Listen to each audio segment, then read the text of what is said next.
Good morning to all my friends and family, and welcome to Jim's 5 a.m. Club. It's Saturday morning, it's overcast, it's been showering, a little bit moist, a little bit wet. The wind has died down, it's quiet, look how peaceful it is, not a person in sight. And I'm up here at the International Passenger Terminal with the vista, the most beautiful vista in the world. Where I can just walk around and see the magnificent Circular Quay, the Opera House, the Harbour Bridge, the ferries, the trains, and the cityscape. It's going to be an awesome day. The weekend has commenced, and I look forward to making the most of it. So let's go on a walk and talk. And I'm going to chat to you today about a book summary that I've recently read. And the book summary is entitled The Psychology of Money by Morgan Housel. And it's a bit of a chit-chat and a walk and talk about money, how money works, and how we all are influenced by the currency of life. And he said that at the end of the day, money is something that impacts all of us. I remember years ago going to a seminar with Zig Ziglar, and Zig Ziglar says, some people say that money is the most important thing in the world. He says, of course it isn't. Money isn't the most important thing in the world, but he says that money is second only to oxygen. Money is second only to oxygen. But to understand money, to understand how money works and how the economies work, you need to understand that there's more behind money than what meets the eye. And it's all about human behavior. And human behavior is driven, especially with when it comes to money, by greed, insecurity, and optimism. And the author then goes on to say that if you want to be good with money, if you want to be good and successful with money, then it's got nothing to do with how smart you are. Let's get that very, very straight. To make money has nothing to do with how smart you are, but it's with the behaviors that you adopt that will determine how good you are with making money and keeping money.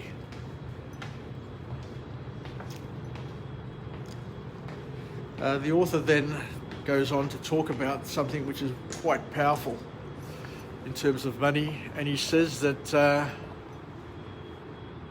financial wealth requires discipline, patience, and constructive behaviors. And it's things that a lot of people don't have. You need to be able to control your emotions. Because most of us have limited insights into how the world operates. A lot of people will try and convince you that they know what's going on and that they understand how the world operates and they've got a worldview. A lot of people, a lot of economists will try and convince you that they understand how economies operate and how economies work. But let me tell you, I'm an economist. I did economics at Sydney University, and the thing that I learnt, which was a very, very powerful lesson early in life, is that economists are not psychologists. Economists don't understand human behavior.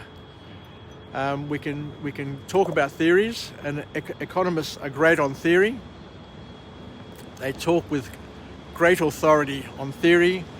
You'll hear people who think that they know what they're talking about. They talk with authority about things dealing with money and the economy.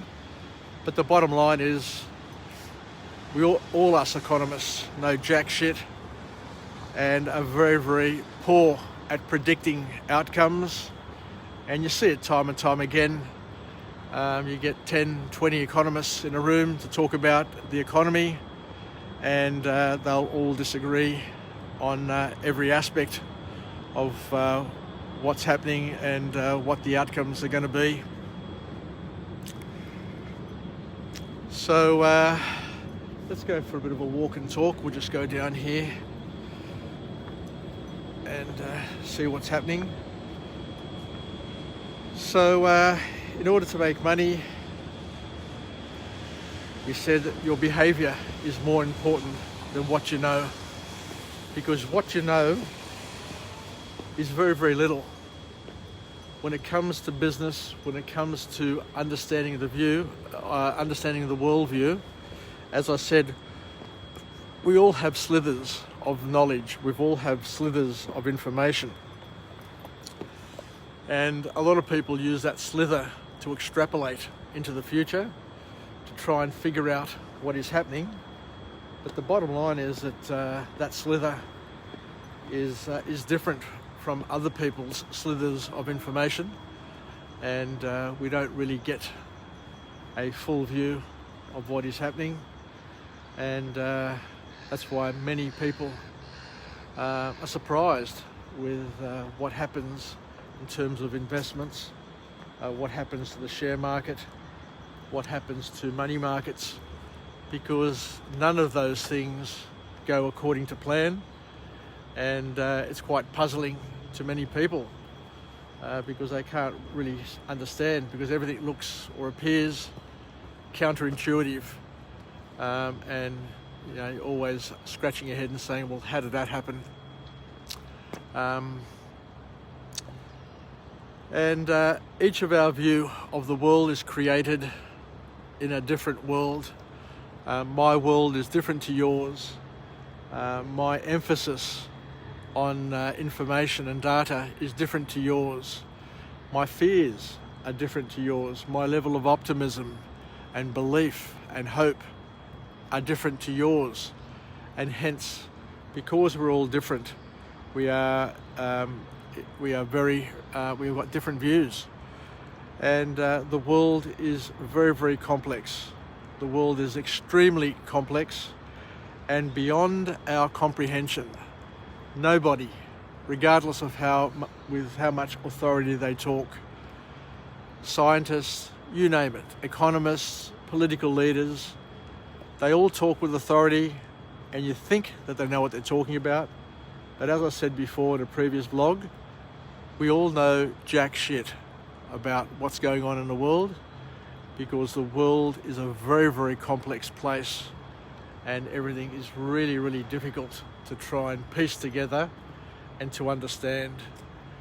Even this chain here, which is gold plated and looks like it's linked together, and you'd think that if you follow that chain it'll take you to the oracle, you'll find that chain just ends up going nowhere.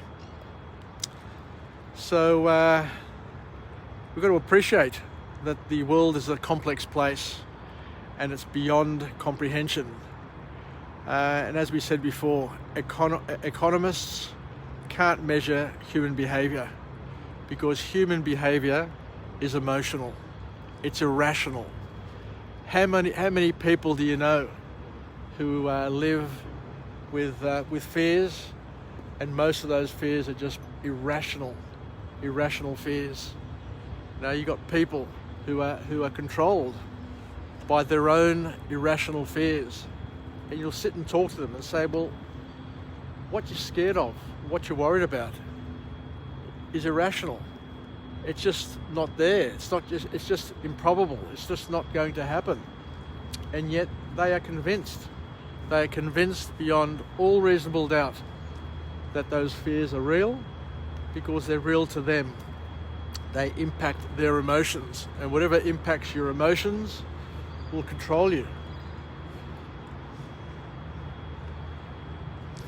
And then the author talks about one of the hardest financial skills to master is to get the goalposts to stop moving.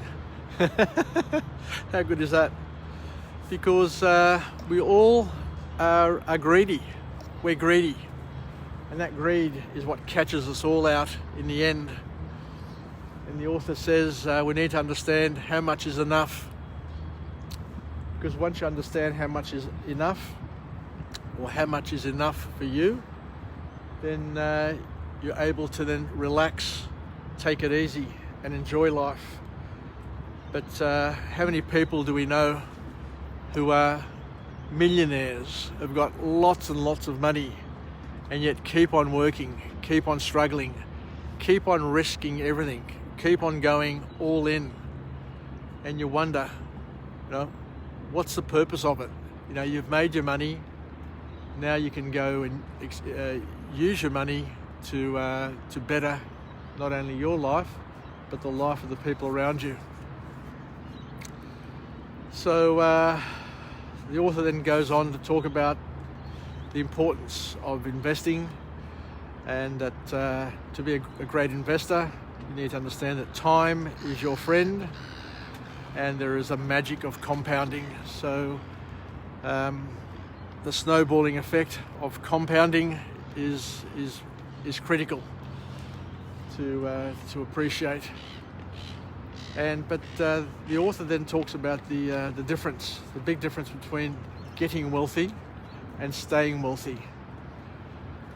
Making money and keeping money are two completely different mindsets, because getting money means that you need to take risks. You need to take calculated risks.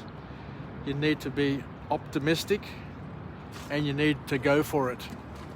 Whereas to keep money, you need to be humble, you need to be fearful, and you need to have a survival mindset, and you basically need to be pessimistic.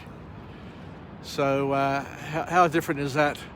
And that's why it's really difficult for people to flip-flop between one mindset and the other, because if you're optimistic, and you need to be optimistic to make money, you need to have a positive hope for the future in order to stay committed and stay invested, and to stick to things regardless of whether or not the market dips, because there are dips along the way, there are swings and roundabouts along the way, and the key in order to make money is the ability to stay and stick it out when everybody else is losing their mind. Warren Buffett says that of the 400 or 500 companies that he's invested in, his big returns come from about a handful of about 10 investments, 10 companies. And the other thing we also need to know is that in order to maintain your wealth, you need to be frugal, and you need to live with a paranoia that you're going to lose it. So once you understand that you've got enough, then you need to spend less. And this is the mistake a lot of people make. They go out there and just blow their money on cars, houses, travel, and they're back to where they were before they started accumulating their wealth. Because wealth is created through savings, as the author says, not spending. You've got to be a saver. You've got to know how to save. You've got to know how to accumulate money.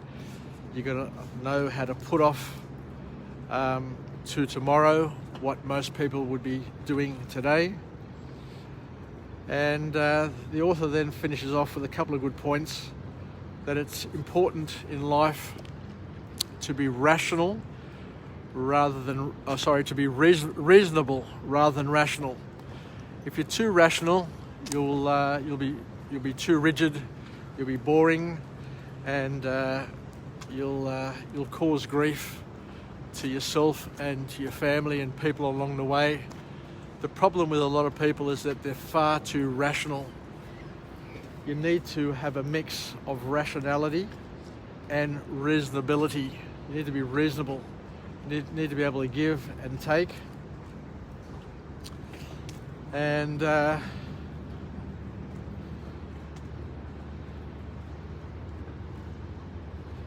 to basically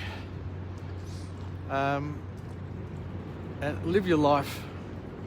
Live your life in a humble way, but to enjoy the moment. And I think the last point that the author talks about here is there's an end of history illusion that people have, and this end of history illusion suggests that you can understand the world, but we've talked about before that the world is far too complex to understand. We will never ever understand the world because it's beyond our comprehension. But once you understand how people operate, that people operate on fears, on emotions, with greed, then you'll understand that by investing your money, being optimistic and sticking to it over a long period of time, then you've got the greatest chance of making a fortune. And once you've made your fortune, then you've got to understand that you need to work hard to keep it. And it takes a different mindset to keep it than the mindset to build it and generate it. Anyway, let's finish off with a positive affirmation. I'm alive, I'm well, and I feel absolutely great. Welcome to this great Saturday. It's quiet, and I hope we all have an awesome weekend. Christmas is rapidly approaching, so I extend my best wishes to everybody, and thank you for joining me and supporting me on Jim's 5am Club. And I look forward to coming to you again tomorrow from a different location with a different message. And we'll finish off with a positive affirmation. I'm alive, I'm well, and I feel absolutely great. To my friends and family, stay connected, stay relevant, and stay reasonable, which is one of the messages from this book. Stay reasonable, because if you're too rational, you'll be too rigid, you'll be boring as batshit, and you'll be causing grief to all of those around you. Loosen up, enjoy life, enjoy the fruits of your work, and get on with life. Take care, and until we chat again, Yassas from Jim's 5am Club. Vilakya, and we'll talk again. Bye for now.